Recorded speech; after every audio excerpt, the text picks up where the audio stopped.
Juízes, capítulo 8.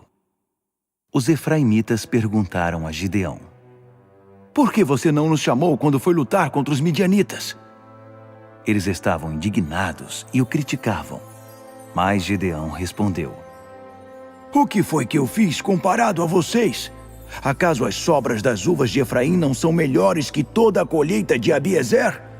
Deus entregou a vocês os comandantes dos midianitas, Oreb e Zeebe.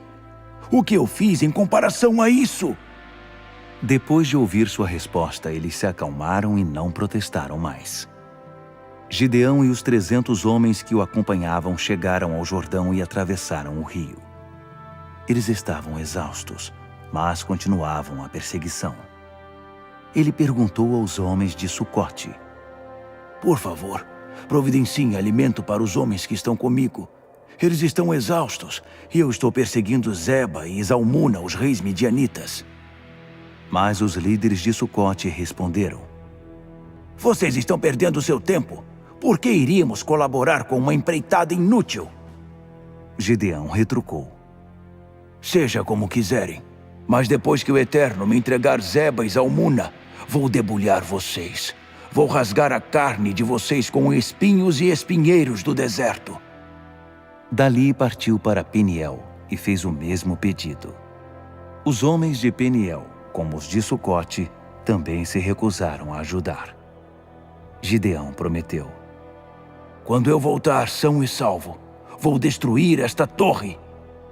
Zeba e Zalmuna estavam em Carcor com um exército de 15.000 homens, os que sobraram dos exércitos dos povos do leste. Eles haviam perdido 120.000 soldados. Gideão subiu pela rota dos nômades, a leste de Noba e Jogbeá, e encontrou o acampamento sem defesa e o atacou. Zeba e Zalmuna fugiram, mas ele perseguiu e capturou os 2 reis midianitas. O acampamento inteiro entrou em pânico. Gideão, filho de Joás, voltou da guerra, passando pela subida de Heres. Capturou um jovem de Sucote e o interrogou. O jovem escreveu o nome das 77 autoridades de Sucote. Então Gideão procurou os homens de Sucote e disse: Aqui estão Zeba e Zalmuna. Vocês zombaram de mim dizendo que eu nunca iria capturá-los. Vocês não quiseram dar nem sequer uma sobra de pão para os meus homens exaustos. E ainda nos ridicularizaram, dizendo que o nosso esforço seria inútil. Gideão prendeu os 77 líderes de Sucote e os rasgou com espinhos e espinheiros. Depois, destruiu a torre de Peniel e matou todos os homens da cidade. Ele perguntou a Zeba e Zalmuna: Contem-me sobre os homens que vocês mataram em Tabor. Eles responderam: Eram homens muito parecidos com você, cada um deles com fisionomia de príncipe. Gideão disse: Eram meus irmãos, filhos da minha mãe. Juro pelo Eterno que se vocês não os tivessem matado, eu não mataria vocês. Dito isso, ordenou a Jéter, seu filho mais velho: Mate esses 2. Mas ele não conseguia. Não teve coragem de usar a espada contra eles, porque era muito jovem. Zeba e Zalmuna disseram: Faça você mesmo, se for homem. Assim, o próprio Gideão pôs fim à vida de Zeba e Zalmuna. Ele confiscou os enfeites do pescoço dos camelos deles. Os israelitas pediram a Gideão: Seja o nosso rei, você, seu filho e seu neto. Você nos libertou da tirania dos midianitas. Mas Gideão respondeu: De modo algum, eu ou meu filho reinaremos sobre vocês. O Eterno é que reinará. Gideão prosseguiu: Mas tenho um pedido. Cada um de vocês me entregue um brinco do despojo que tomaram. Os ismaelitas usavam brincos de ouro. Por isso, todos os homens estavam com a bolsa cheia desses brincos. Eles responderam: Sem problema, são seus. Eles estenderam um pano e cada um depositou ali os brincos do despojo.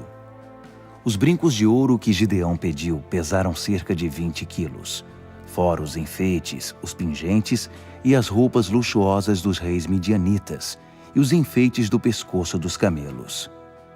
Gideão usou ouro para fazer um colete sacerdotal e o exibiu em sua cidade, em Ofra. Todo Israel cometeu profanação ali. Gideão e sua família também foram seduzidos por ela. Os israelitas quebraram a tirania dos midianitas e não se ouviu mais falar deles.